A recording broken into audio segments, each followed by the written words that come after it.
don't understand that. Because that woman you love. So if you're not happy, or if sometimes you receive some growling, you just have to absorb and move on and try to give her space. Give her space. And because we are men, we're supposed to take on any physical or abuse that come to us. We are men. We're supposed to be very strong inside. And I don't understand when you hear, you see, even the throne room, the call are coming in. Prayers. And I mean, when husband slapping or punching, I mean, it's beyond what I know. Yeah, I think the anger within them, when they sort of trying to satisfy it by venting out for women because they are the weaker physical, sense. So they use their mouth as a weapon, to take out anything and everything that they're feeling. But for men, they're not. I see for you people, you men, you're not talkers. Yeah. You talk in the wrong place. You can have a lot of things you say, around the time or after a few bottles, then we can hear your voice.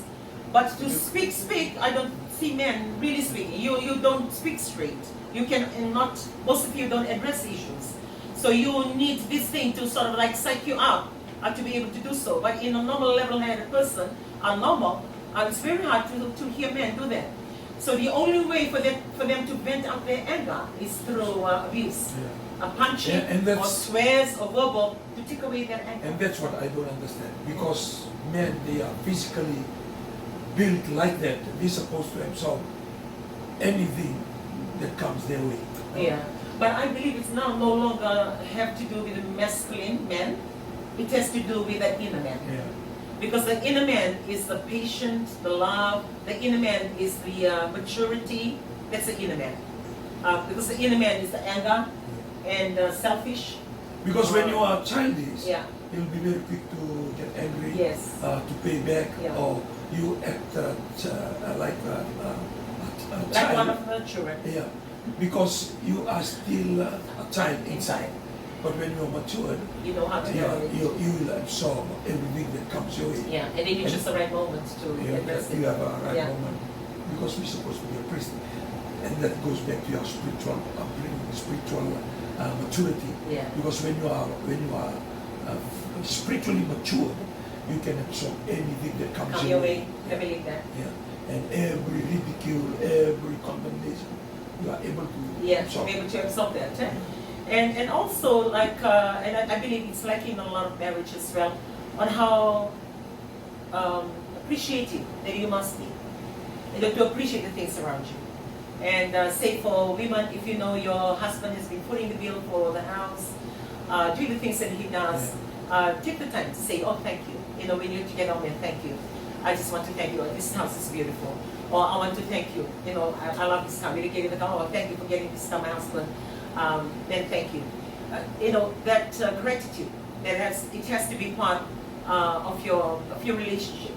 And also for you husbands, to look at what you man, thank you for the beautiful meals this week. Thank you for going out of your way. I know you're busy in the workplace, but you always go out of your way to do this. Or thank you for waiting on me.